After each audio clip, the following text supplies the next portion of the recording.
the news hour, coming to you live from the studios of HitzAfrik Radio and TV. Stay tuned.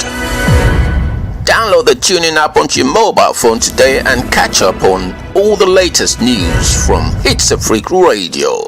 Broadcasting live on modern Ghana and our website www.hitsafrikradio.org. HitzAfrik Radio News Hour live.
But speaking on Tuesday, April 6th edition of Connect FM's Midday News Oracle, Mr. Sumaila explained that the dolphins are not edible and pleaded with residents to retain any in their possession.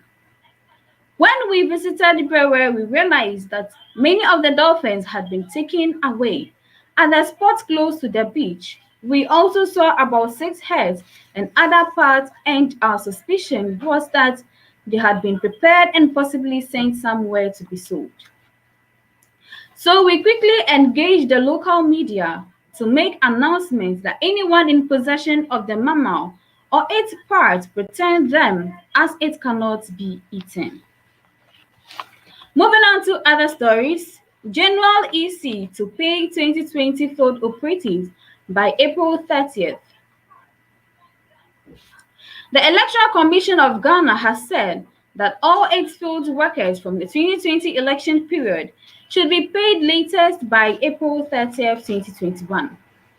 In a statement, the EC said that it is working with the Ministry of Finance to ensure that this deadline is met and that all field workers from the general elections of 2020 get paid due in time. The Commission thanks to its hard-working and dedicated team of field operatives who lived by its motto and contributed to making the 2020 election successful, transparent, timely, credible, and peaceful, it said. Moving on to other stories, in Agric, CSIR, SRI launched its web-based application platform. The Council for Scientific and Industrial Research, CSIR, in collaboration with the Modernizing Agriculture in Ghana, MAG, held a stakeholder seminar on digitized soil maps on Tuesday, 30th March 2021 on the theme CSIR Soil Research Institute's web-based application platform. This program was basically launched to introduce the new digital soil maps in Ghana, which led to the Deputy Director General of CSIR, Mr. Paul P. Bonsu, giving the opening remarks on the program. He made it known to the media that the MAG is a development assistance program by the Canadians to support the growth in agriculture in Ghana. According to Mr. Bonsu, the Ministry for Food and Agriculture is the key implementation agency of this program, with the collaboration of CSIR and others as collaborators or partners. SIR is one of the 13 of the CSIR. The institute is mandated to undertake scientific research to generate technology or information, commercialize these technologies, and build capacity in the sustainable development of Ghana's soil resources for increase in agriculture industry, environmental quality, and improved livelihoods, he hinted. Professor Mohammed Boro Buri, director of CSIR, SRI, further came in to give a brief statement on the soil maps of Ghana. He pointed out that there has been a website created to aid farmers in knowing what to grow in their various farms respectively. He said that there had been a test which went on years ago on Ghana's soil in all the 16 regions, which has aided them to develop a website called www.csirsoilinfo for farmers. Stay tuned as we fetch you other African stories.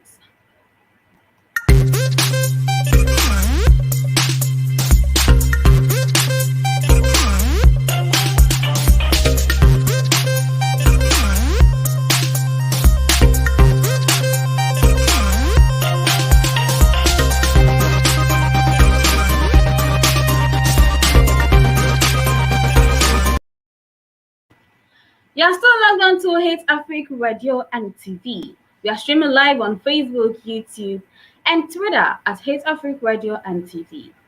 Now let's do some other African countries. In Zimbabwe, Zimbabwean woman kills her 6-year-old stepson, tries to burn stepdaughter to death, so she could inherit husband's house. A Zimbabwean woman has been arrested after she been accused of strangling her 6-year-old stepson to death and trying to set her 8-year-old stepdaughter on fire so that she could inherit her husband's house. The 24-year-old suspect, identified as Alice Chikono, allegedly killed Dean Dube with her bare hands on Easter Friday and hid his body in the house.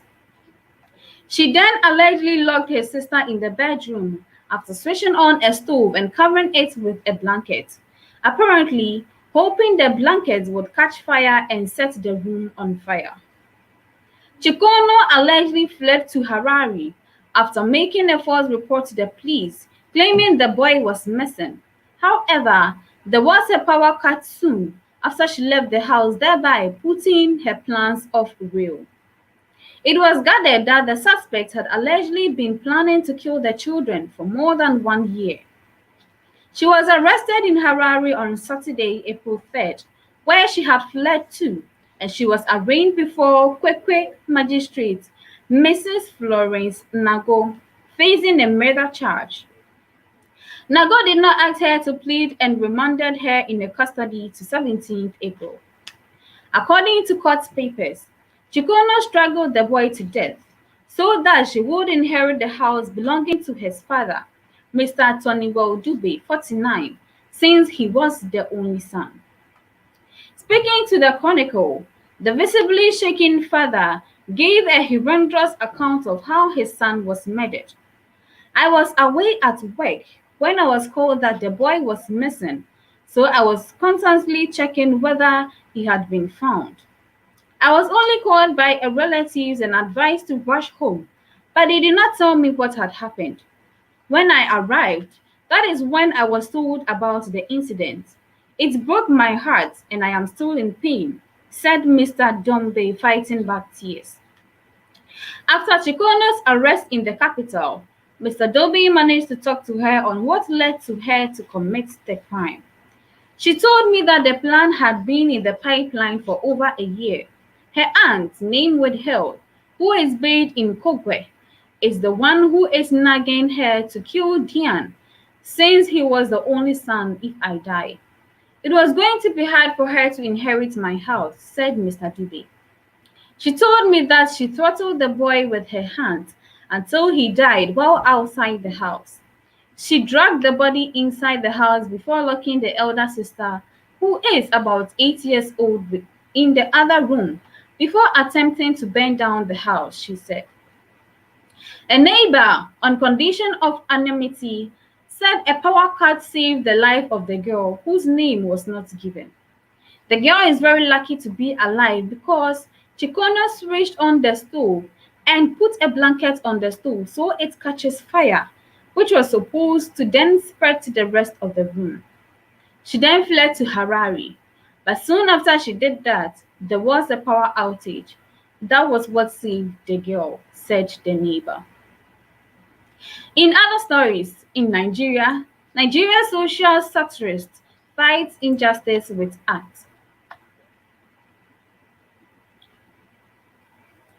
Jokes on You, showing Buhari with a red nose, white makeup, and a terrifying smile was the emblem of demonstrations against police brutality that rocked the country last October. At first, it was a joke, just a provocation, he said. Months after, this piece went viral and said with a lot of youth. He said he never imagined the impact his picture would have, such an impact as it went viral during the demonstrations.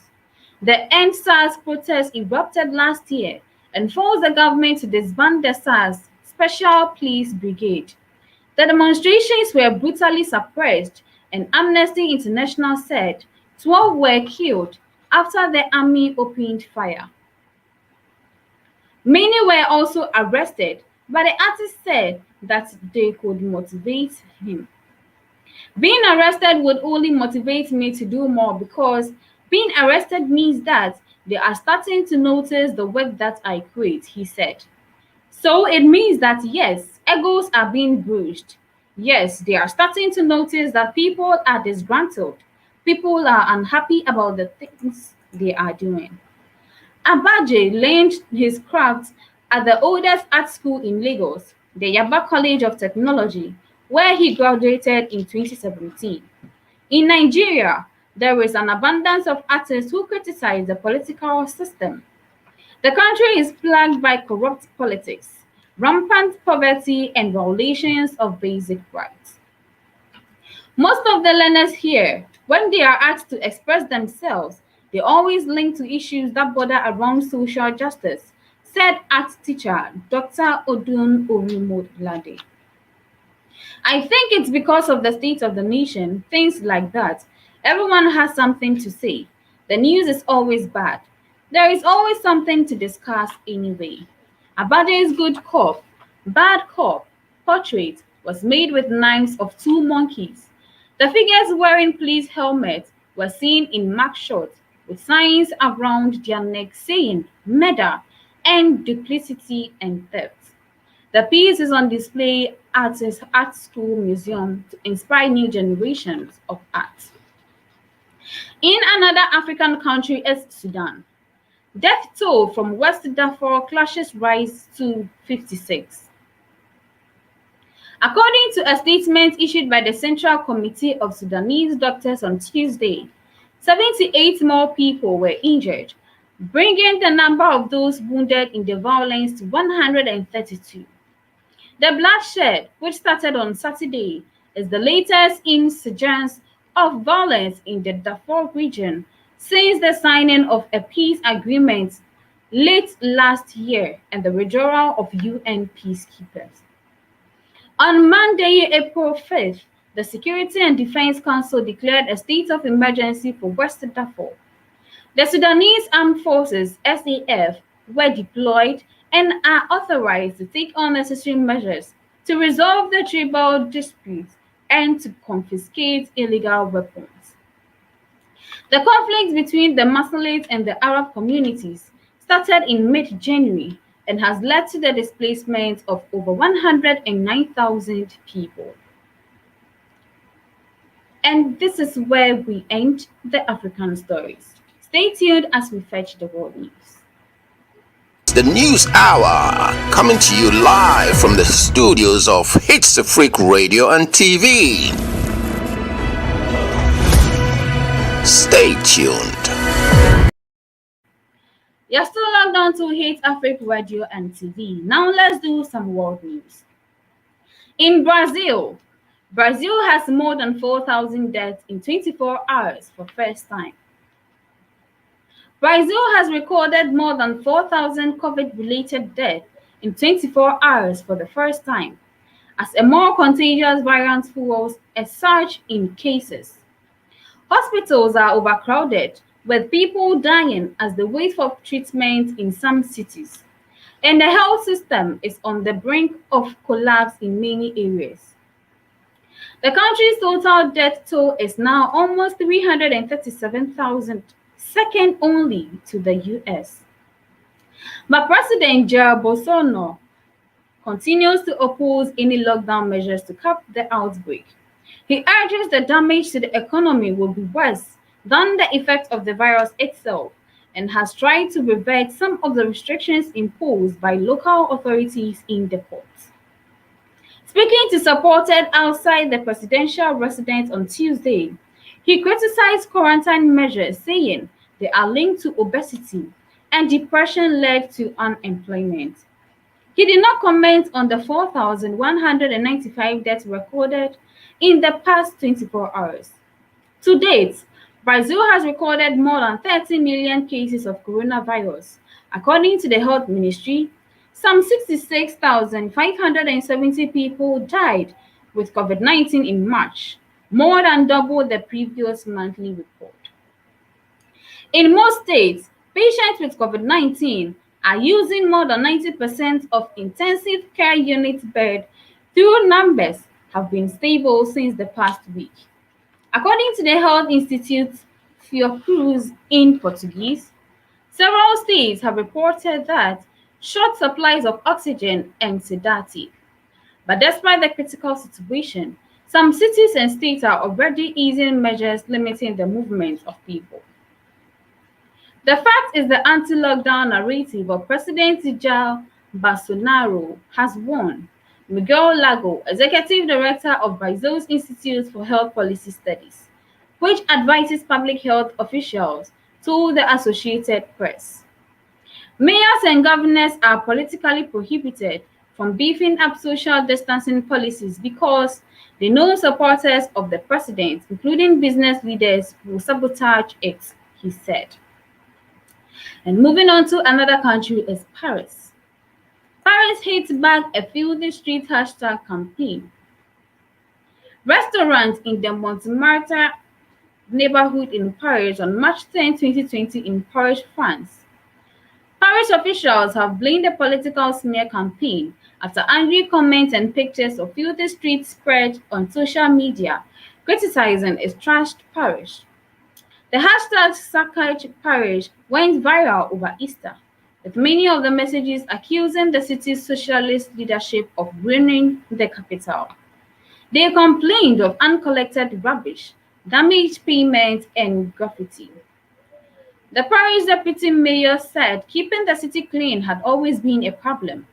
However, the social media campaign was a travesty of reality, Emmanuel Grigor insisted. Paris was densely populated and cleaners were doing all they could, he told RTL Radio. But he said the French capital was no different from London, whose mayor Sadiq Khan faced exactly the same issues.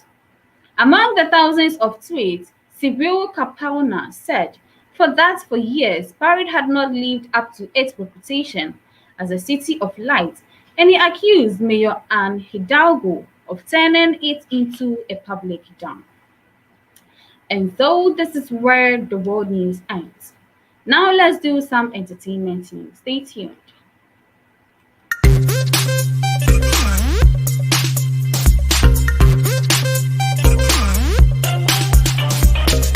The News Hour, coming to you live from the studios of HitzAfrik Radio and TV. Stay tuned. You're still logged on to HitzAfrik Radio and TV. Now let's do some entertainment news. I will tattoo your name on my flesh as a sign of loyalty. Shatawale promises Medical. The friendship between Shatawale and Medical is about to go to the next level, with the former promising to tattoo the name of the letter of his body as a sign of loyalty. To mark his 27th birthday, which people still doubt, Medical and his wife, Fela McCartney, went on a cruise on the outskirts of Accra to relax and have a good time of their life. Shatawale, on the other hand, took to his Instagram page to post a picture of Medical and added that to show his true loyalty to him, he is going to tattoo his name. Medical, in response, replied, saying he appreciated Shatawale's kind gesture. In other stories, Abuna Koko called me to apologize. Giovanni Caleb told story after she accused him of sleeping with her. Giovanni Caleb has said that Abuna Koko once called him to apologize after naming him in the list of 40 men she claimed has slept with. He said Koko explained to him that she had gone into relapse because she was not taking her medications. This was about 2 years ago when Koko listed Giovanni, Sami Ewuku, Mubarak Wakaso, and others as her sexual partners. Koko has made a U-turn and says she indeed slept with Giovanni. Giovanni Caleb is currently hot following an accusation by his colleague Abna Koko that he slept with her. This is not the first time Abna Koko has made an accusation. About 2 years ago, she released a list of 40 men she claimed to have slept with, including Giovanni, KOD, Sami Ewuku, Mubarak Wakaso, and others. In a recent interview with Delay, Giovanni revealed that Abna Koko called him on that time to apologize for putting his name on the list. He said Koko explained to him that She had gone into relapse after going off her medications, and she was suffering from bipolar. When asked by Delay if they slept together, Giovanni denied it and said nothing like that happened. Following this, Abna Koko has spoken again, accusing Giovanni of telling lies about her on national TV. According to her, they had consistent sex which both parties enjoyed, and he showed her with massive gifts.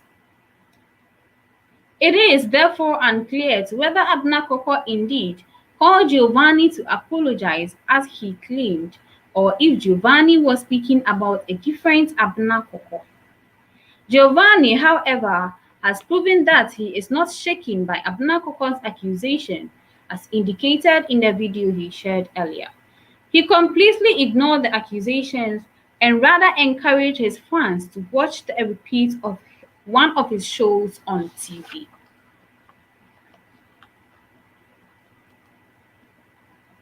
And this is where we end the news for this morning. Stay tuned as I bring you a recap of today's stories.